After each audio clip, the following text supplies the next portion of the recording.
కర్ణాటక రాష్ట్ర కేబినెట్ ను ముఖ్యమంత్రి కుమారస్వామి విస్తరించారు. కొత్తగా 6గురికి కాంగ్రెస్ నుంచి చోటు కల్పించారు.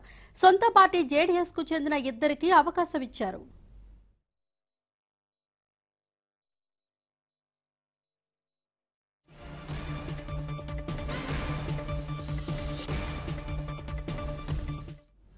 ముందస్తు ఒప్పందం ప్రకారం జేడీఎస్ కు 12, కాంగ్రెస్ కు 22 మంత్రి పదవులు దక్కాలి. ఈ ఒప్పందంలో భాగంగా ఇప్పుడు కాంగ్రెస్ కు 6 మంత్రి పదవులను కుమారస్వామి కేటాయించారు.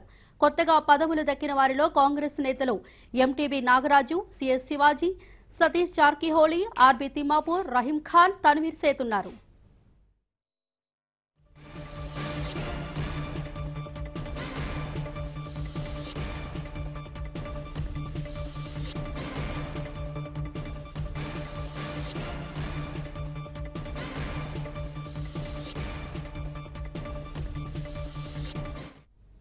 మధ్యప్రదేశ్ ఎన్నికల తర్వాత కుమారస్వామి ప్రభుత్వం కుదురుకుంటున్నట్లు కనిపిస్తోంది. వచ్చే ఏడాది సార్వత్రిక ఎన్నికల్లో సానుకూల ఫలితాలు వస్తే కర్ణాటకలోని సంకీర్ణానికి ఢోకా ఉండదని కాంగ్రెస్ నేతలు భావిస్తున్నారు.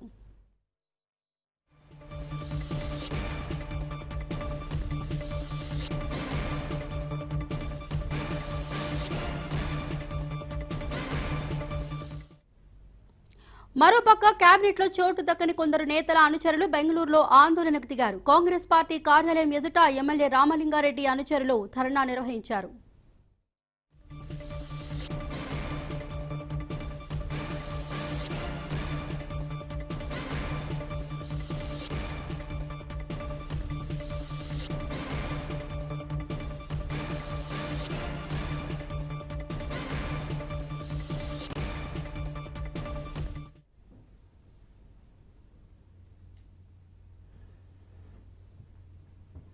కర్ణాటక రాష్ట్ర కేబినెట్ ను ముఖ్యమంత్రి కుమారస్వామి విస్తరించారు. కొత్తగా 6గురికి కాంగ్రెస్ నుంచి చోటు కల్పించారు.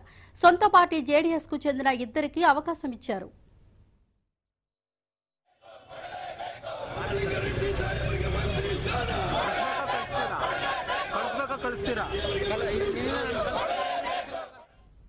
ముందస్తు ఒప్పందం ప్రకారం జేడీఎస్ కు 12, కాంగ్రెస్ కు 22 మంత్రి పదవులు దక్కాలి. ఈ ఒప్పందంలో భాగంగా ఇప్పుడు కాంగ్రెస్ కు 6 మంత్రి పదవులను కుమారస్వామి కేటాయించారు. కొత్తగా పదవులు దక్కిన వారిలో కాంగ్రెస్ నేతలు MTB Nagaraju, CS Shivaji, Satish Jarkiholi, RB Timmapur, Rahim Khan, Tanveer Sait ఉన్నారు.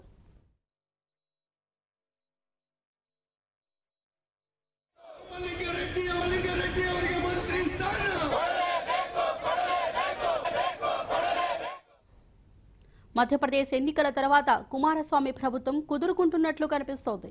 వచ్చే ఏడాది సార్వత్రిక ఎన్నికల్లో సానుకూల ఫలితాలు వస్తే కర్ణాటకలోని సంకీర్ణానికి ఢోకా ఉండదని కాంగ్రెస్ నేతలు భావిస్తున్నారు. మరోపక్క కేబినెట్ లో చోటు దక్కని కొందరు నేతల అనుచరులు బెంగళూరులో ఆందోళనకు దిగారు. కాంగ్రెస్ పార్టీ కార్యాలయం ఎదుట ఎమ్మెల్యే రామలింగారెడ్డి అనుచరులు ధర్నా నిర్వహించారు.